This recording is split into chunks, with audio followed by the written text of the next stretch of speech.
Assalamualaikum warahmatullahi wabarakatuh. Bertemu lagi hari ini dengan Bu Ida dalam mata pelajaran Ekonomi Islam.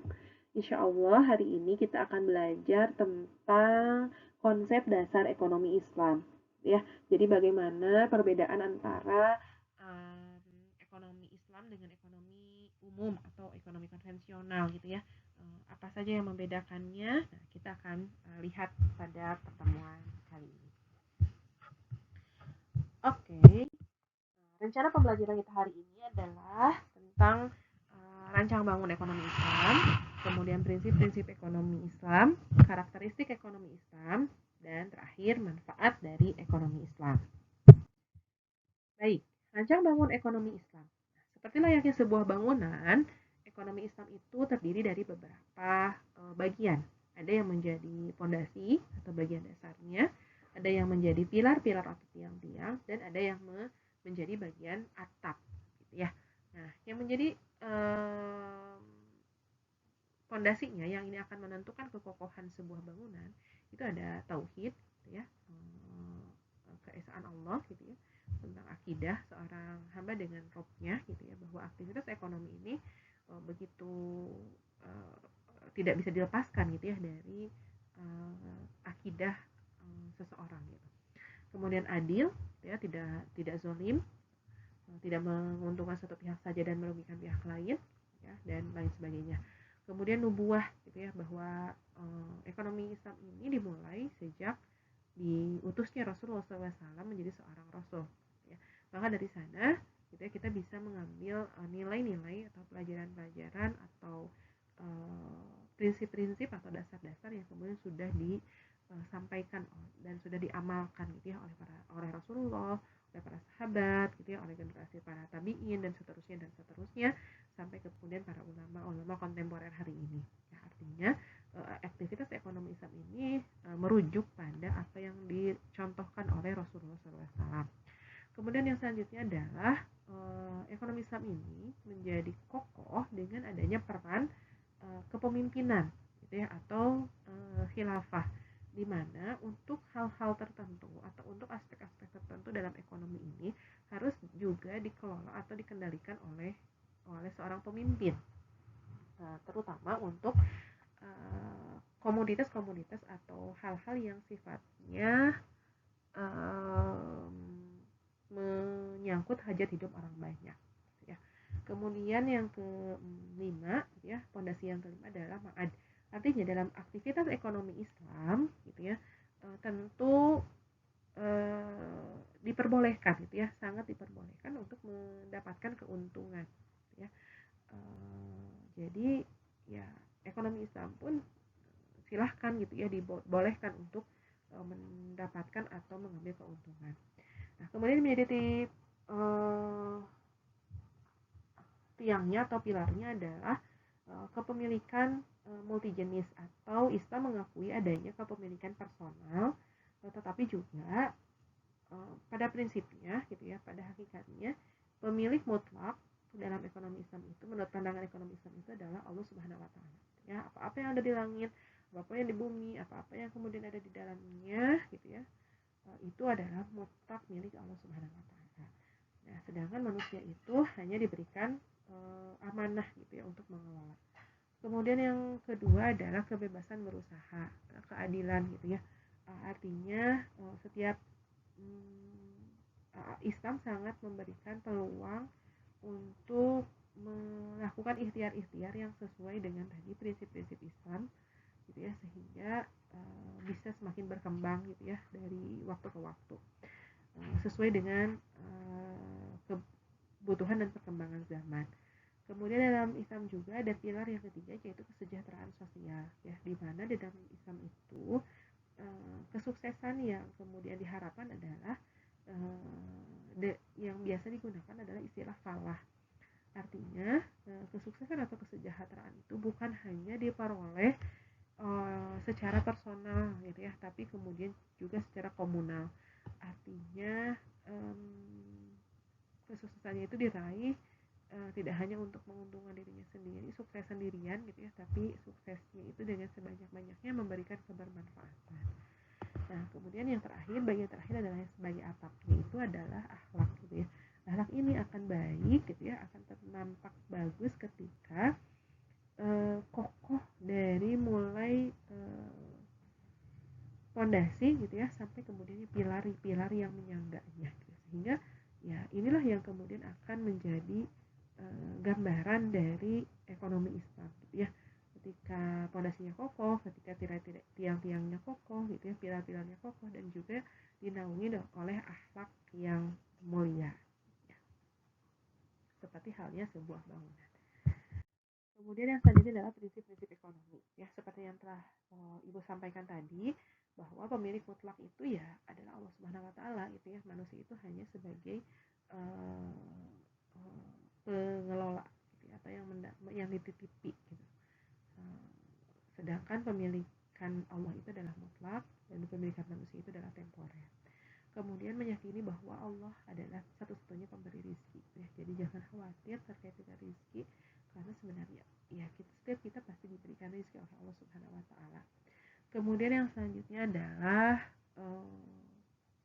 status dari harta yang kita miliki adalah sebenarnya amanah atau titipan, atau bahkan juga harta tersebut bisa menjadi ujian dari keimanan kita gitu ya. Apakah dengan harta tersebut kita bisa kelola dengan baik kemudian bisa bermanfaat, atau sebaliknya gitu ya, harta tersebut malah membuat kemudian lalai dari mengingat Allah Subhanahu wa taala.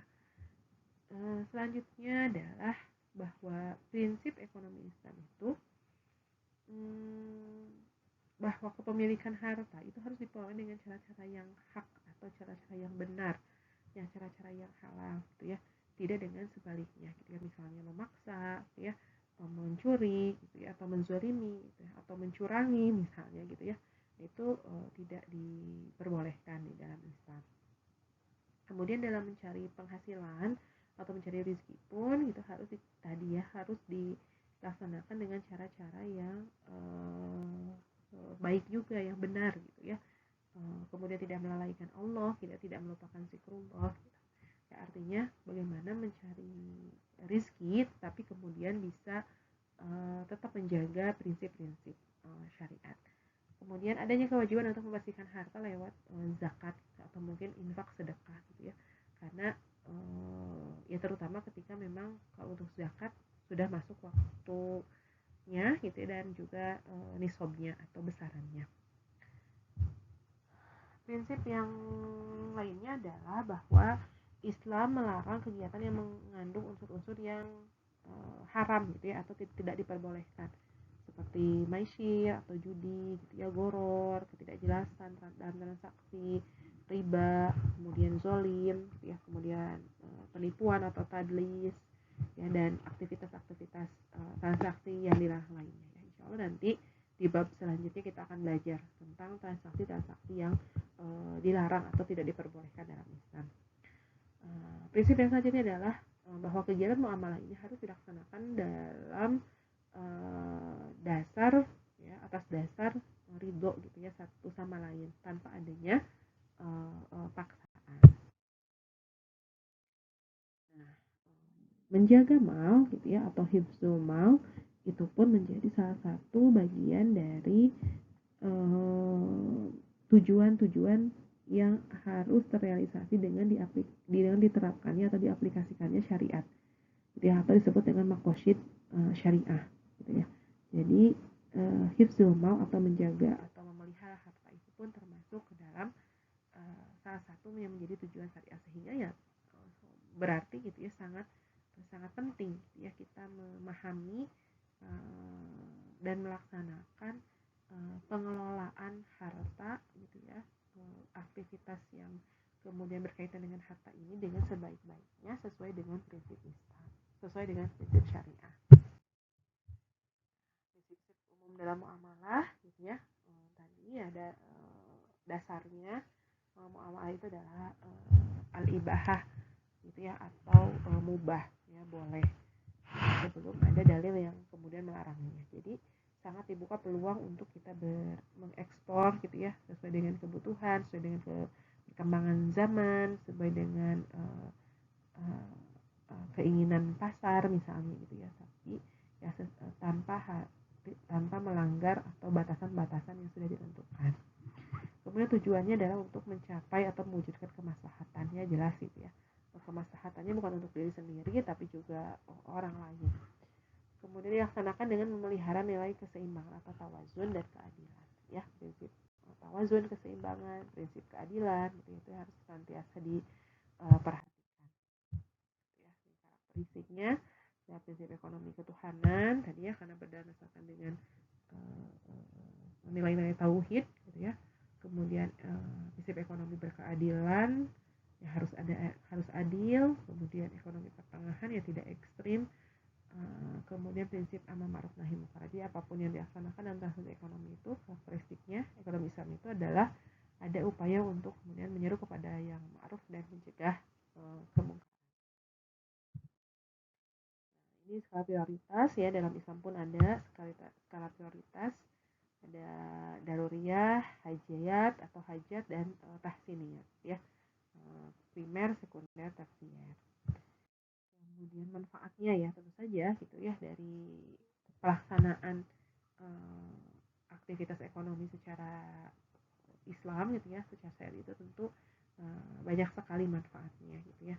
Karena apa? Karena di dalam ekonomi Islam tadi syarat dengan hal-hal yang sangat membuat kita berhati-hati gitu ya, dan ini menjaga